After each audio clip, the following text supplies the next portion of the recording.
Douglas Allen Bickford. It is May 12, 2022 at 7:30 a.m. here Pacific Standard Time. Broadcasting live out of my 105-year-old home here in Klamath Falls, Oregon, which is my hometown, in the good old United States of America. I've been on YouTube for over a year, and now I'm live on Facebook, and what I'm doing is teaching self-love out of this book right here. Self-love, self-esteem, self-worth, self-confidence. It's all the same word for self-esteem, right? Self-esteem is how you feel about yourself inside, okay? You know that most people don't know what the two words even mean, and nobody's teaching it, okay? So what self-esteem is, you know how you get in a romantic relationship and you just meet that person and you feel good. It feels really good. I've been in many of them. When you first meet them and they feel the same thing about you. Well, what self-esteem is, self-worth, self-confidence, self-love, is that good feeling towards yourself, okay? So, Dr. Susanna McMahon, in this book, wrote this book in the 90s, published in 92. She's 73, lives in Madrid, Texas with her husband. She wrote this book, like I said, it was published in 1992. And every chapter in it talks about how we've been trained and taught not to have self-love, self-esteem, self-worth, self-confidence. And as a psychiatrist, which is what she is, and she was a therapist, a counselor many years, I don't know if she's still doing it or not, had thousands of clients as a psychiatrist. She knew in order to fix their unhealthy minds, she had to give them self-esteem, get them to get self-esteem before she can fix their mind. Okay, as a psychiatrist, she went to school many years to get her degree in psychology to become a psychiatrist. She has a doctorate in psychology. She also has a master's in philosophy. But anyway, so she came up with a concept to give her clients that were paying her big bucks to fix their unhealthy minds, a concept to give them self-esteem on steroids, okay? It's called mirror therapy. She's the originator of mirror therapy, okay? She told her clients in between their sessions to go home. Their assignment going home was, before they came back and saw her, say 4 things to themselves in the mirror, which was, I love you, I love my inner child, I'm worthy to be loved, worthy to love, I am full of goodness. She told them to say that to themselves in the mirror every day, okay, while they were in her therapy sessions.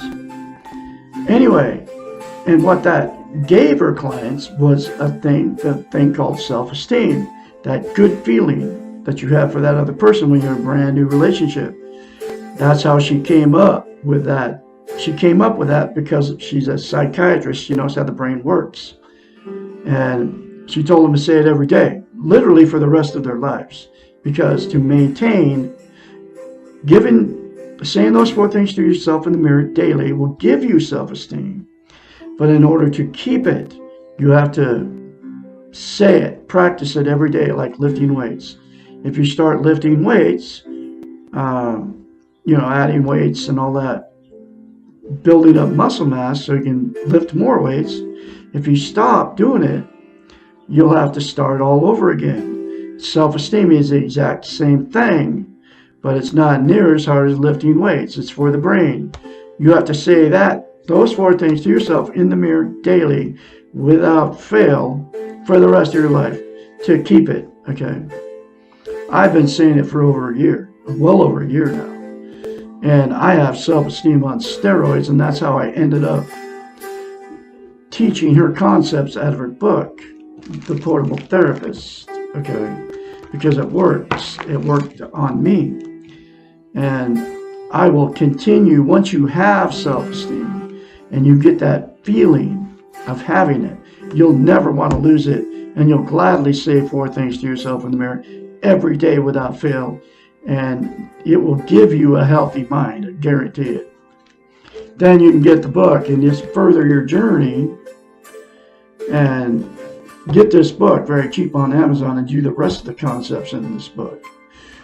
And that's how I ended up on Facebook and YouTube, teaching you how to get self-esteem. And here's why self-esteem is so important to have, okay? And I'm the absolute only one telling you any of this. You've never even heard anybody tell you to say I love you in the mirror ever before. But here's why it's so important to have. You can't love without it. You can't be loved without it. And you also cannot be content. What content means is you feel good about how, where, and what you are. And it's also known as internal peace. There's 10 things that you are using out there to try to be content. Drugs, alcohol, sex, television, gambling, food, religion, another person, material possessions, or money. Those 10 things are known as externals. They're outside of yourself. They make you content momentarily, like, the drug high wears off, or the alcohol buzz wears off. So you just keep doing more of both of those just to make yourself feel good. That's just 2 examples out of those 10 things. But all the rest, all the other are the exact same thing. Sex, television, gambling, food, material possessions, religion, money, or another person, right? That good feeling is always temporary, all right? And the absolute only thing that'll make you content permanently, which is internal peace, is the 4 things to yourself in the mirror daily without fail. I love Douglas Bickford. I love my inner child. I'm worthy to be loved. I'm worthy to love. I'm full of goodness, okay? Less than 10 seconds, folks, will change your life. So you can't love and be loved without self-esteem. So what happens is you'll attract somebody just like you with no self-esteem. So then you get in this relationship with these people, whether you marry them, you don't marry them. And after that good feeling goes away and you move in and all the stuff starts happening, you got married, you have kids and all that. And then that good feeling just disintegrates and the relationship becomes toxic without self-esteem. The fights, the arguing, the cheating, the drug and alcohol use, the lying to each other, the doing secret things, all the stuff that goes on in a toxic relationship, okay, starts happening. And because of that, there's 3 things that will happen in these relationships without self-esteem, right? You'll get divorced because of it. You'll split up if you didn't marry them. And then the 2 people that split from them, that person, will jump right back in another relationship, trying to feel good again, trying to be happy. And then without self-esteem, this is without self-esteem. They jump back in without self-esteem. Okay, and then the exact same thing will happen in that relationship. It's why I've been married 4 times. It's why you've been married more than once. It's why I've had many failed relationships. That's why you have had many failed relationships, because you don't have self-esteem. It's not even your fault, folks, because nobody's teaching it except for Douglas Allen Bickford here in Klamath Falls, Oregon. I just told you how to get it. I'm the only one teaching it. I'm the only one telling you how to get it.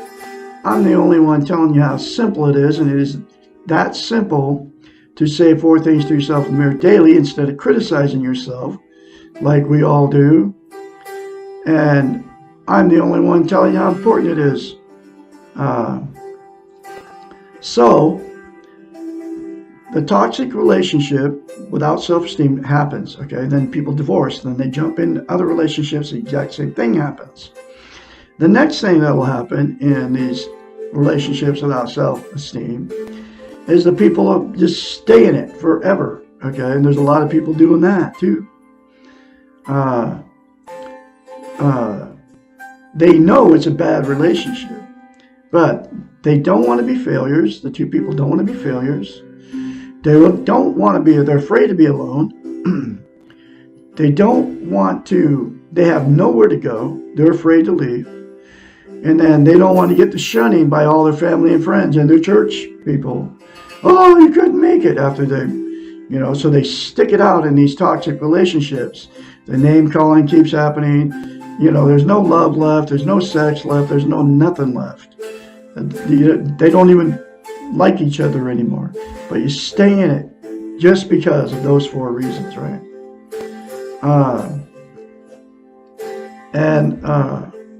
So everything that happens in that relationship, the ones where people are staying, just all gets swept under the rug by all the family members. And nothing ever gets talked about. The emotional, physical abuse that happened in that relationship. Then those 2 people turn out other kids, and then they have kids, and the cycle continues, okay? And then it becomes a dysfunctional families, okay? And so the third thing that'll happen with 2 with no self-esteem is the 2 people will just say, screw it. They'll have been married more than once or have many failed relationships, many failed marriages, and they'll just say, I'm going to be alone the rest of my life. I can't find anybody to be with, okay? And they'll just stay alone the rest of their life. But they'll still be miserable alone, just like they were miserable in that relationship without self-esteem, okay? Because you can't be content without self-esteem, okay, which is internal peace.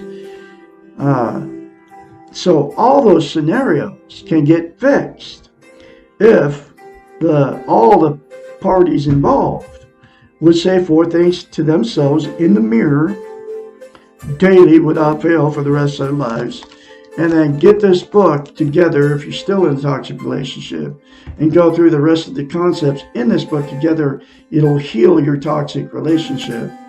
Guaranteed.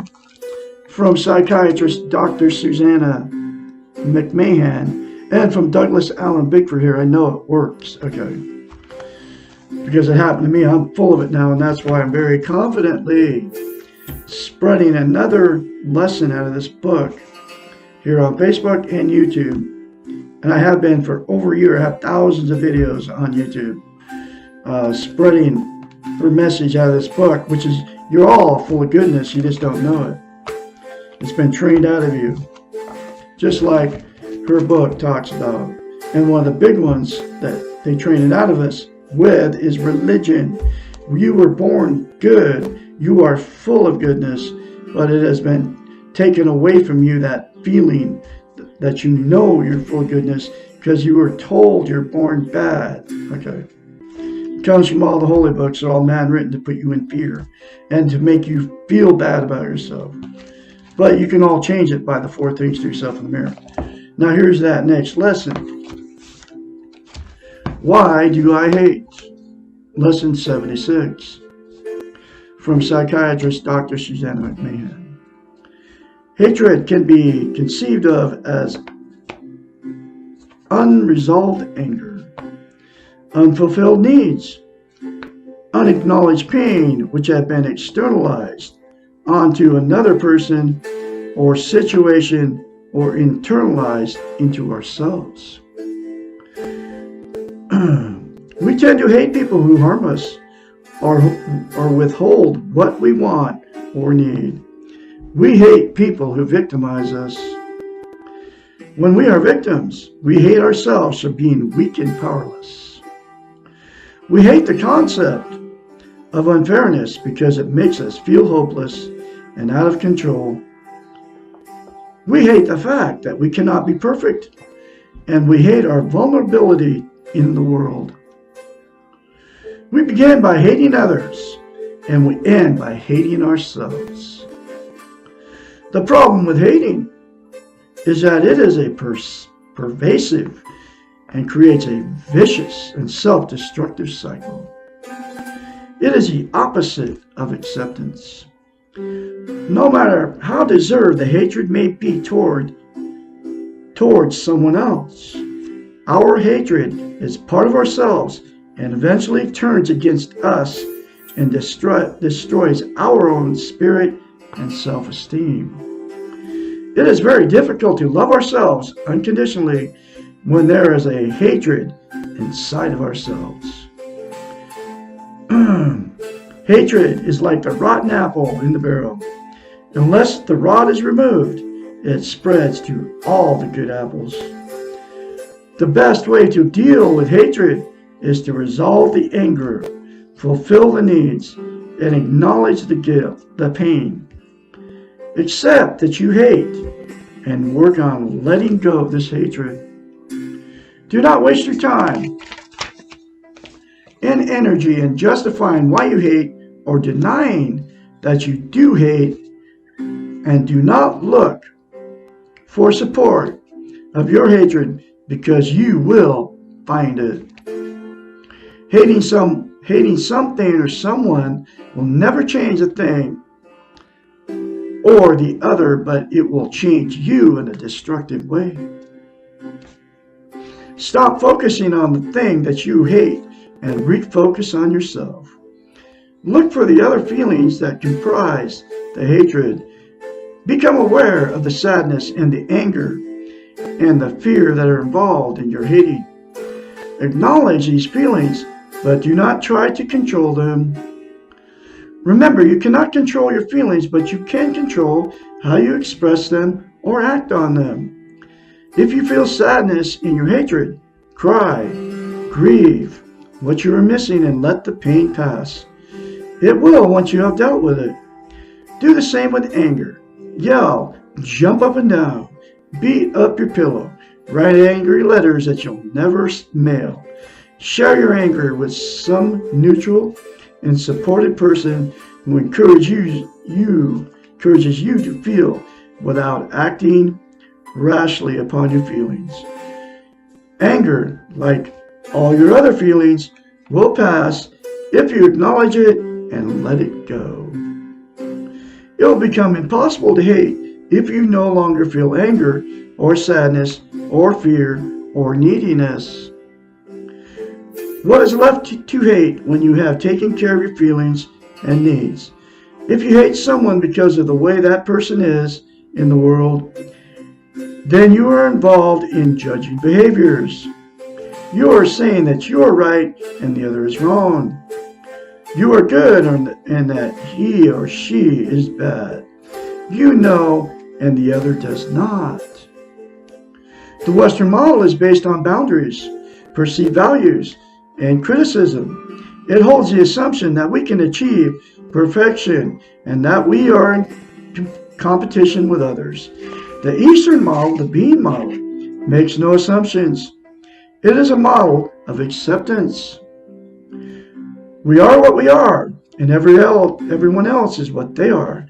We are only responsible for ourselves, and when we hate, we are responsible for our hatred. We cannot control anything except ourselves, but we can choose to stop hating. Others will not change, whether we hate them or not. There will always be pain and injustice and unfairness in the world. Our hating will only add more negativity to a world which is already overloaded with destruction. Our acceptance and our lack of hating may not change all the negativity, but it will change your own. We may not be able to clean up the cesspool, but we do not have to add to it. We can let go of the hating. It does no good! Exclamation point. Excuse me. I'm going to have another lesson for tomorrow, which is lesson 77. What can I do when others hate me? Remember to say 4 things to yourself in the mirror daily, folks. I love you. I love my inner child. I'm worthy to be loved, worthy to love. Say I'm full of goodness. It will change you from the inside out if you do it and you keep doing it. I can be your mentor when you start going through this change. Call me at 458-232-5238. I can help you and encourage you along the way when your change starts happening for you. You all have a great day out there, and I'll talk to you tomorrow.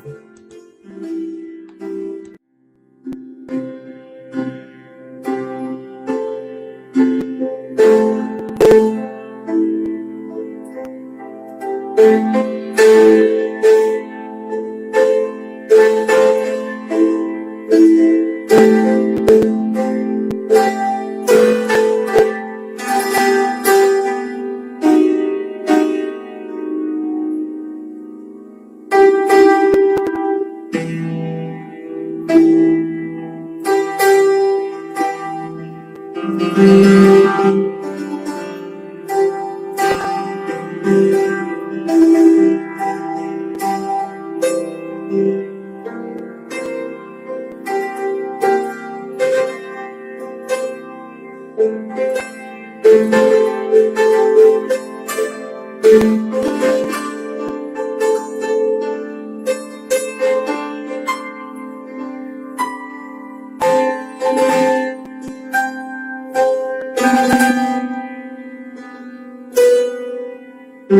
you.